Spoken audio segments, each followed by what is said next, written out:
તો ચાલો આજે આપણે ઇતિહાસના પાનાઓમાં ખોવાઈ ગયેલી એક એવી દંતકથાની ઊંડી તપાસ કરીએ જેણે સદીઓથી લોકોને મોહિત કર્યા છે.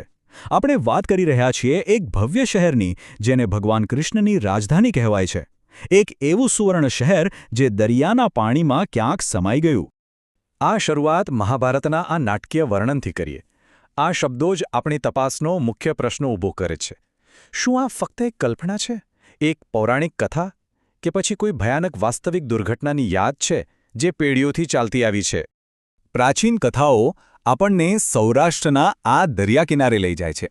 આ એ જ પ્રદેશ છે જે હજારો વર્ષોથી દરિયાઈ વેપાર અને સંસ્કૃતિનું એક ધમધમતું કેન્દ્ર રહ્યું છે. તો શું દંતકથાના મૂળ અહીં જ ક્યાંક છે? ચાલો કોઈ પણ પુરાવા તપાસતા પહેલા આપણે એ મૂળ કથામાં ઊંડા ઉતરીએ.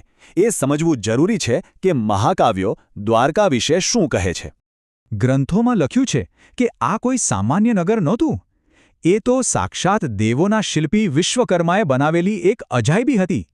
સમુદ્ર પાસે જમીન માંગીને યાદવકુળ માટે એક સુરક્ષિત અને ભવ્ય રાજધાનીનું નિર્માણ કરવામાં આવ્યું હતું. જુઓ, આખી વાર્તામાં એક ચોક્કસ ક્રમ છે. પહેલાં મથુરાથી સ્થળાંતર, પછી એક શાનદાર શહેરની સ્થાપના, શાંતિનો સમય, અને પછી એક શ્રાપને કારણે સર્વનાશ. યાદવોનો અંદરોઅંદરનો સંઘર્ષ અને અંતે આખું શહેર સમુદ્રમાં ગરકાવ થઈ જાય છે. એક ભવ્ય શરૂઆત અને દુઃખદ અંત. અને હવે જરા આ આંકડા પર નજર નાખો. 9 લાખ. ભાગવત પુરાણ કહે છે કે દ્વારકામાં 9 લાખ શાહી મહેલો હતા. હવે આપણે સૌ જાણીએ છીએ કે આ કોઈ શાબ્દિક ગણતરી નથી, પણ આ અતિશયોક્તિ શું બતાવે છે? એ બતાવે છે કે લોકોની નજરમાં, એમના મનમાં આ શહેર કેટલું ભવ્ય, કેટલું દિવ્ય અને કેટલું વિશાળ હતું. ચાલો હવે આપણે મહાકાવ્યોના યુગમાંથી સીધા આધુનિક વિજ્ઞાનના યુગમાં આવીએ. હજારો વર્ષો પછી આધુનિક ટેકનોલોજી અને સંશોધકોએ સમુદ્રના પેટાળમાં શું શોધ્યું? ચાલો જોઈએ. 1980ના દાયકામાં મરીન આર્કિયોલોજિસ્ટે એ જ જગ્યાઓ પર ધ્યાન કેન્દ્રિત કર્યું જ્યાં પરંપરાઓ દ્વારકા હોવાનો સંકેત આપે છે.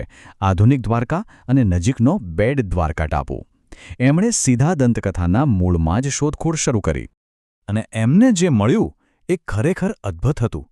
કોઈ સોનાનું શહેર તો નહીં, પણ કદાચ એનાથી પણ વધુ મહત્વનું કંઈક. પાણી નીચે વિશાળ પથ્થરની દિવાલો, 580 મીટર લાંબી એક રક્ષણાત્મક દિવાલ, હજારો વર્ષ જૂના પથ્થરના એન્કર અને કાંસ્ય યુગના માટીના વાસણો. આ બધું એક સુઆયોજિત બંદર શહેર તરફ ઇશારો કરી રહ્યું હતું. અહીં સૌથી મહત્વનો મુદ્દો છે સમયનો. રેડિયોકાર્બન ડેટિંગ પ્રમાણે આ અવશેષો લગભગ 1500 ઈસવી પૂર્વેના છે. અને આ સમયગાળો પરંપરાગત રીતે મનાતા મહાભારતના સમયગાળા સાથે બરાબર બંધ બેસે છે. મતલબ કે જે સમયે દંતકથાની વાત થાય છે, બરાબર એ જ સમયે ત્યાં એક શહેર અસ્તિત્વમાં હતું અને પછી ડૂબી ગયું. તો હવે આપણી પાસે બે વસ્તુઓ છે.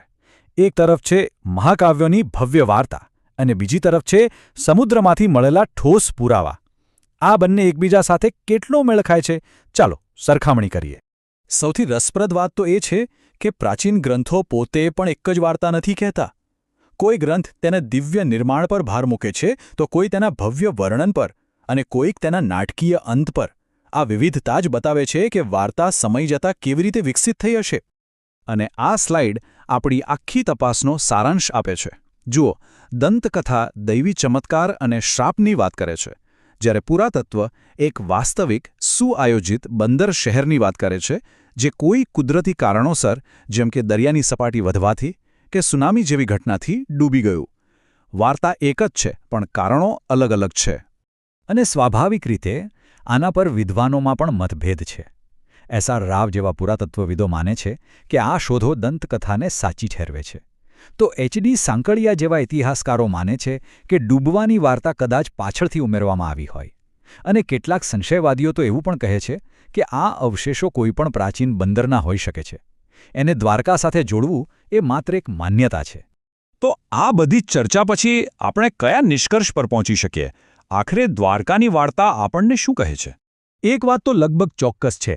પુરાતત્વ ભલે કૃષ્ણ કે સોનાના મહેલોના અસ્તિત્વને સાબિત ન કરી શકે, પણ એ વાતની પુષ્ટિ જરૂર કરે છે કે જે જગ્યાએ દંતકથા દ્વારકા હોવાનું કહે છે, ત્યાં ખરેખર એક મોટું કાંસ્ય યુગનું શહેર હતું જે સમુદ્રમાં ડૂબી ગયું.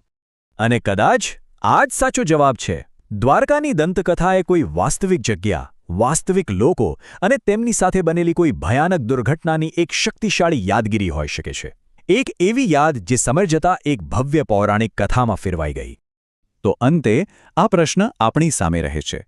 શું દ્વારકા એક ઇતિહાસ છે? શું તે કુદરતી આફતની યાદ છે? કે પછી એક ભવ્ય ભૂતકાળની અમરદંત કથા?